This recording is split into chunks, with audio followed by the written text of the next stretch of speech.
क्या आपने कभी देर रात कस्टमर सपोर्ट को कॉल किया है और सोचा है कि दूसरी तरफ कौन है? चांसेस हैं वह भारत में कोई है। शिकागो से सिडनी तक आपकी प्रॉब्लम्स बेंगलुरु, पुणे या गुरुग्राम के प्रोफेशनल्स द्वारा सॉल्व की जाती हैं। भारत की इनविजिबल वर्कफोर्स दुनिया को चलाती है, पेरोल्स को प्रोसेस करती है, इंश्योरेंस क्लेम्स संभालती है और आप जो एप्स रोज यूज करते हैं उन्हें मेंटेन करती है। इंडियन इंजीनियर्स और एनालिस्ट्स ग्लोबल बिजनेस की रीढ़ हैं। जब बाकी दुनिया सो रही होती है तब वे काम करते हैं। इमेजिन कीजिए, एक यूएस डॉक्टर रात में नोट्स डिक्टेट कर रहा है। सुबह तक चेन्नई में एक ट्रांसक्रिप्शनिस्ट ने पेशेंट का रिकॉर्ड अपडेट कर दिया है। यह seamless round the clock system Bharat के स्किल, ट्रस्ट और टाइम जोन्स के क्लेवर यूज से चलता है। इसका इंपैक्ट लाखों जॉब्स, नए शहर और एक कॉन्फिडेंट मिडिल क्लास। भारत की इमेज बदल गई है, मिस्टिक्स से टेक सैवी प्रोफेशनल्स तक। यह कहानी है कि कैसे भारत दुनिया का इंडिस्पेंसिबल बैक ऑफिस बन गया। यह एम्बिशन और अपॉर्चुनिटी की एक जर्नी है जो भारत को ग्लोबल मार्केट प्लेस से जोड़ती है। इंडियन टैलेंट का साइलेंट कंट्रीब्यूशन ने दुनिया और भारत दोनों को बदल दिया है।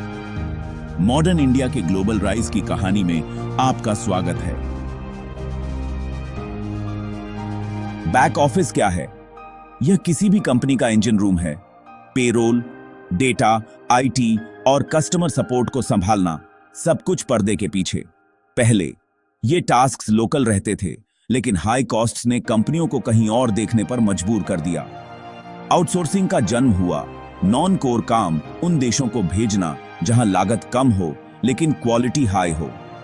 भारत जल्दी से टॉप डेस्टिनेशन बन गया, कॉल सेंटर्स और डेटा एंट्री से शुरू होकर। जल्द ही Indian firms IT services, software development और यहां तक कि कॉम्प्लेक्स फाइनेंशियल एनालिसिस भी संभालने लगे। भारत सिर्फ कॉल्स का जवाब नहीं दे रहा था, यह कंपनियों को सोचने और इनोवेट करने में मदद कर रहा था। एक नया ऐप, 24/7 सपोर्ट या डेटा एनालिसिस चाहिए, भारत ने डिलीवर किया। इसने भारत को दुनिया के बैक ऑफिस में बदल दिया, ग्लोबल बिजनेस को बड़े पैमाने पर पावर देते हुए। मॉडर्न कॉमर्स का अनसीन इंजन अब भारत के जरिए चलता है। दुनिया ने भारत को क्यों चुना? यह लैंग्वेज, टैलेंट, कॉस्ट और टाइमिंग का एक परफेक्ट स्टॉर्म था। इंग्लिश फ्लुएंसी, कॉलोनियल हिस्ट्री की एक लेगेसी ने कम्युनिकेशन को सीमलेस बना दिया। भारत की एजुकेशन सिस्टम ने स्किल्ड इंजीनियर्स और एनालिस्ट्स का एक वास्ट पूल तैयार किया। सैलरीज और लिविंग कॉस्ट्स कम थे, जिससे कंपनियों के लाखों बचे। Y2K क्राइसिस एक टर्निंग पॉइंट था। ग्लोबल फर्म्स को जल्दी प्रोग्रामर्स की जरूरत थी और भारत ने डिलीवर किया। इंडियन आईटी कंपनीज ने साबित किया कि वे मैसिव, कॉम्प्लेक्स प्रोजेक्ट्स को संभाल सकते हैं। इसने ट्रस्ट बनाया और आउटसोर्सिंग के लिए फ्लडगेट्स खोल दिए। भारत के स्किल्स, अफोर्डेबिलिटी और रिलायबिलिटी का कॉम्बिनेशन बेजोड़ था। दुनिया को एक ऐसा पार्टनर मिला जो क्वालिटी एट स्केल डिलीवर कर सके। भारत की टाइमिंग परफेक्ट थी और इसका राइज अनस्टॉपेबल था। ऐसे भारत दुनिया का गो टू बैक ऑफिस बन गया। आउटसोर्सिंग ने इंडियन कंपनीज की एक नई जनरेशन को जन्म दिया, मॉडर्न, ग्लोबल और एम्बिशियस। टीसीएस, इन्फोसिस और वाइप्रो जैसे जायंट्स ने आईटी रेवोल्यूशन का नेतृत्व किया, क्वालिटी वर्क समय पर डिलीवर करते हुए। उनके कैंपसेस एस्पिरेशन के प्रतीक बन गए, गुड सैलरीज और ग्लोबल करियर्स प्रदान करते हुए। आईटी बूम ने एक मैसिव मिडिल क्लास बनाया, जिससे हाउसिंग, रिटेल और अन्य क्षेत्रों में ग्रोथ हुई। ब्रेन ड्रेन रिवर्स हुआ। Top talent world class opportunities के लिए भारत में ही रहे। लाखों जॉब्स ने एक नई जनरेशन को सशक्त किया, जिसमें कई महिलाएं भी शामिल थीं। इन कंपनियों ने प्रोफेशनलिज्म और मेरिटोक्रेसी के लिए नए स्टैंडर्ड्स स्थापित किए। नारायणा मूर्ति और आजिम प्रेमजी जैसे फाउंडर्स नेशनल आइकॉन्स बन गए। आईटी सेक्टर भविष्य के लीडर्स और एंटरप्रेन्योर्स के लिए एक ट्रेनिंग ग्राउंड बन गया। उन्होंने एक modern, confident, globally connected Bharat की फाउंडेशन रखी। बीपीओ बूम ने इंडियन शहरों को बदल दिया। ग्लास टावर्स कॉल सेंटर्स और एक 24/7 इकोनॉमी। यंग ग्रेजुएट्स को कॉल सेंटर्स में अवसर मिले। पहले से कहीं अधिक कमाते हुए। मॉडर्न ऑफिसेज, फ्री ट्रांसपोर्ट और एक वाइब्रेंट वर्क कल्चर ने अर्बन लाइफ को रीडिफाइन किया। नाइट शिफ्ट्स ने एक नई लाइफस्टाइल को बढ़ावा दिया, जिसमें शॉप्स और सर्विसेज 24 घंटे चलती थीं। हाउसिंग की मांग बढ़ने से रियल एस्टेट मार्केट में उछाल आया। बीपीओ इंडस्ट्री ने एक पूरी जनरेशन को प्रोफेशनलिज्म और कस्टमर फोकस सिखाया। यह एक स्टेपिंग स्टोन था। कई लोग मैनेजमेंट और एंटरप्रेन्योरशिप में चले गए।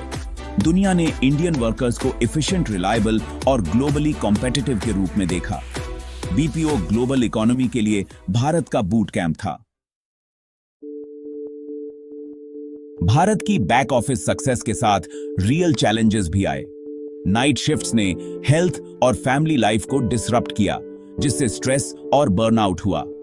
अधिकांश काम रेपिटेटिव था, जिससे हाई टर्नओवर और जॉब सेटिस्फैक्शन कम हुई। इंडियन फर्म्स टास्क्स एग्जीक्यूट करते थे, लेकिन प्रोडक्ट्स या इंटेलेक्चुअल प्रॉपर्टी के मालिक नहीं थे। इसने उन्हें ग्लोबल वैल्यू चेन में नीचे रखा। प्राइस प्रेशर्स के प्रति वल्नरेबल। फोकस इफिशिएंसी पर था, इनोवेशन पर नहीं। वेल्थ और जॉब्स पैदा करने के बावजूद भारत ने ग्लोबल टेक जायंट्स नहीं बनाए थे। पैराडॉक्स वर्ल्ड क्लास सर्विस, लेकिन अभी तक वर्ल्ड क्लास इनोवेशन नहीं। अगली चुनौती, प्रोसेस मास्टरी से प्रोडक्ट लीडरशिप की ओर बढ़ना।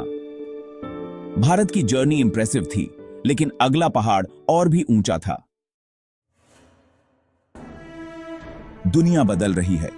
ऑटोमेशन और AI routine back office jobs को थ्रेटन कर रहे हैं। भारत अब सिर्फ दुनिया का बैक ऑफिस नहीं हो सकता, इसे वैल्यू चेन में ऊपर जाना होगा। जवाब, इनोवेशन और एंटरप्रेन्योरशिप। बेंगलुरु, मुंबई और दिल्ली में स्टार्टअप्स बूमिंग हैं। भारत और दुनिया के लिए प्रोडक्ट्स बना रहे हैं। फोकस कॉस्ट से क्रिएटिविटी की ओर, एग्जीक्यूशन से इमेजिनेशन की ओर शिफ्ट हो रहा है। भारत को R&D में इन्वेस्ट करना होगा, रिस्क टेकिंग को बढ़ावा देना होगा और फेलियर को ग्रोथ के हिस्से के रूप में एम्ब्रेस करना होगा।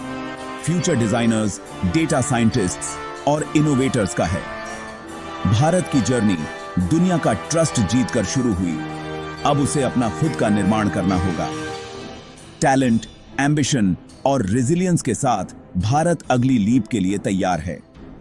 इंडियन एलिफेंट के नाचने की कहानी पुरानी है। नई कहानी, इंडियन टाइगर, जो दुनिया को अगले टेक्नोलॉजिकल एज में ले जाने के लिए तैयार है।